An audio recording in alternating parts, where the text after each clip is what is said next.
Hello everyone, मैं मिथुन सिंह स्वागत करता हूं आप सभी का। आशा करता हूं आप सभी बहुत अच्छे होंगे। सबसे पहले मैं आपको यहां से कुछ इमेजेस दिखाना चाहता हूं। आप इन इमेजेस को देख लीजिए। ये विनर्स के नाम हैं जिन्होंने पिछले दिन क्वेश्चन का सही आंसर करा है। तो इनको टोकरी भर के बधाई। इसी तरह से ये जीवन में आगे बढ़ते रहें। और अगर आप अपने नाम को यहाँ पे देखना चाहते हो, पहले आना चाहते हो, तो जो सवाल यानी कि क्वेश्चन ऑफ द डे पूछा जाएगा उसका आंसर आप लोग नीचे कमेंट बॉक्स में जरूर कीजिएगा। आपका नाम अगले दिन जरूर आएगा। तो चलिए शुरुआत करते हैं आज की क्लास की। यहाँ पे आप देख सकते हो पहला क्वेश्चन, और ये रहा पहला question. Name of the minister who is named as the sherpa for the G20 for India. तो देखिए शेरपा यानी कि इंडिया को रिप्रेजेंट करने के लिए G20 में कौन सा मिनिस्टर जाएंगे? पीयूष गोयल, अमित शाह, नितिन गडकरी, किरण रिजिजू। तो देखिए इसका जो करेक्ट आंसर होगा वो पीयूष गोयल होगा। यहाँ से आप इनकी इमेज देख सकते हो। और इन्होंने सुरेश प्रभु को जो है क्या किया है, रिप्लेस कर दिया है। सुरेश प्रभु के जगह पे कौन जाएंगे? पीयूष गोयल जाएंगे। तो ये इसका करेक्ट आंसर है। अगले क्वेश्चन की ओर बढ़ेंगे उससे पहले आप लोगों से रिक्वेस्ट है, अगर आपने अभी तक वीडियो को लाइक नहीं किया है तो प्लीज़ लाइक कर दें। अपने किसी दोस्त तक इसे जरूर शेयर करें ताकि वो भी क्लासेस को अटेंड कर पाएँ। तो लाइक शेयर कर देना है और नए हो तो चैनल को सब्सक्राइब कर लेना है। तो चलिए बढ़ते हैं इस क्वेश्चन के साथ। RBI has recently remove which bank from its PCA restriction. तो देखिए PCA रिस्ट्रिक्शन क्या होता है?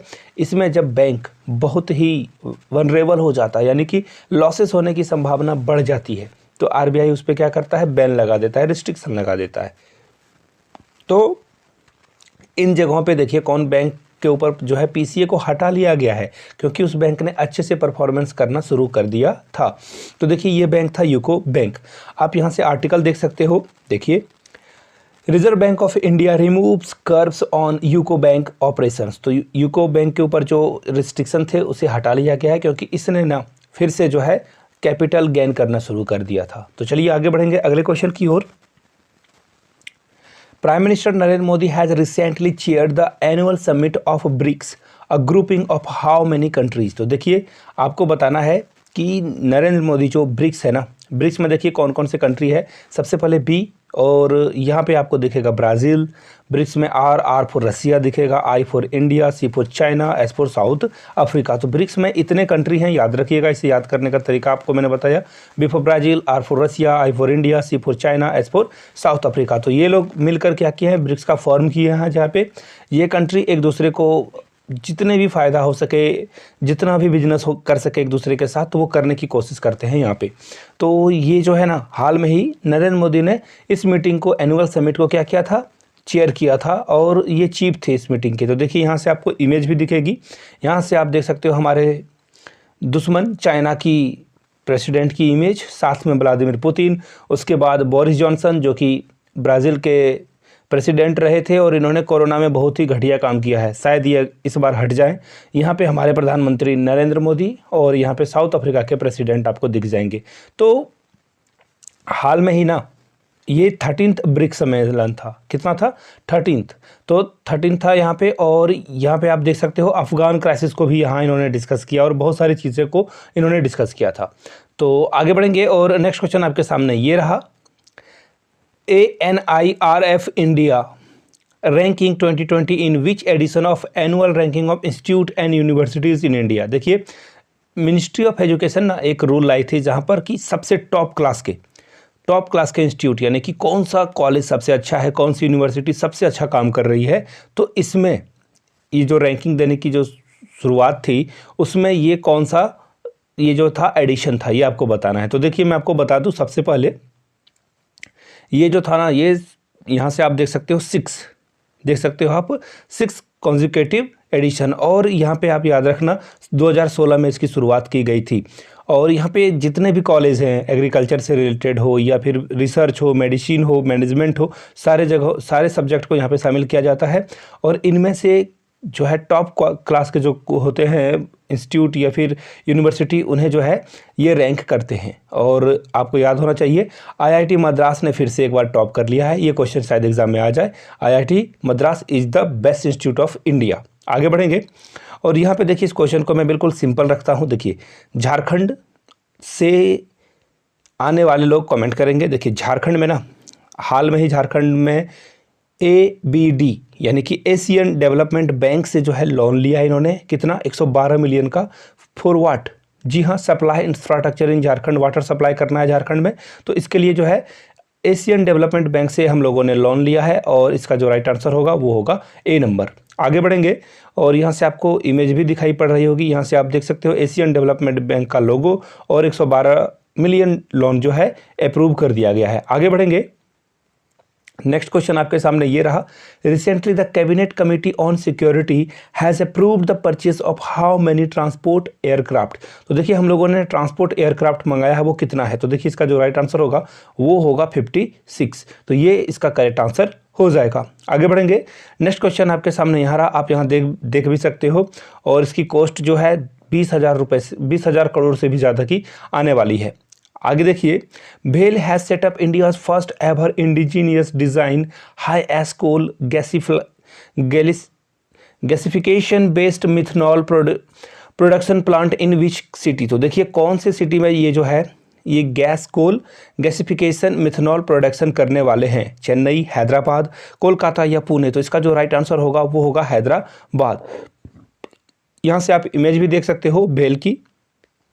अब आप कमेंट करके ना भेल का फुल फॉर्म बता दोगे, भेल का फुल फॉर्म हो सकता है कि एग्जाम में पूछा जाए। तो यहाँ से आप देख सकते हो इंडिया के लिए जो ये डिज़ाइन तैयार किया है वो भेल ने डिज़ाइन किया है।